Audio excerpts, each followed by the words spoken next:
The Adventure of the Empty House.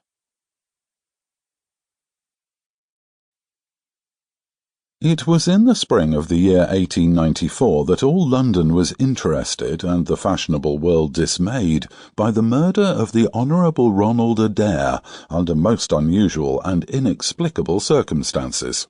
The public has already learned those particulars of the crime which came out in the police investigation, but a good deal was suppressed upon that occasion, since the case for the prosecution was so overwhelmingly strong that it was not necessary to bring forward all the facts.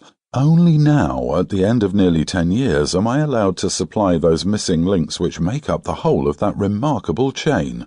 The crime was of interest in itself, but that interest was as nothing to me compared to the inconceivable sequel, which afforded me the greatest shock and surprise of any event in my adventurous life.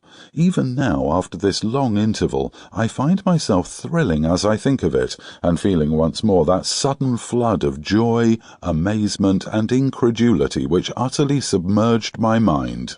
Let me say to that public, which has shown some interest in those glimpses which I have occasionally given them of the thoughts and actions of a very remarkable man, that they are not to blame me if I have not shared my knowledge with them, for I should have considered it my first duty to do so, had I not been barred by a positive prohibition from his own lips, which was only withdrawn upon the 3rd of last month. It can be imagined that my close intimacy with Sherlock Holmes had interested me deeply in crime, and that after his disappearance I never failed to read with care the various problems which came before the public, and I even attempted more than once for my own private satisfaction to employ his methods in their solution, though with indifferent success.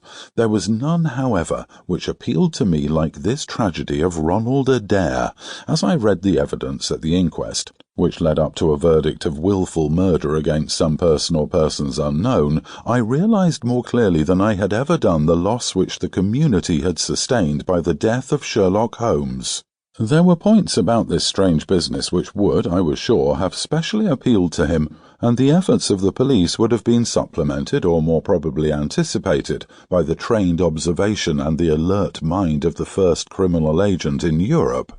All day as I drove upon my round, I turned over the case in my mind and found no explanation which appeared to me to be adequate. At the risk of telling a twice-told tale, I will recapitulate the facts as they were known to the public at the conclusion of the inquest.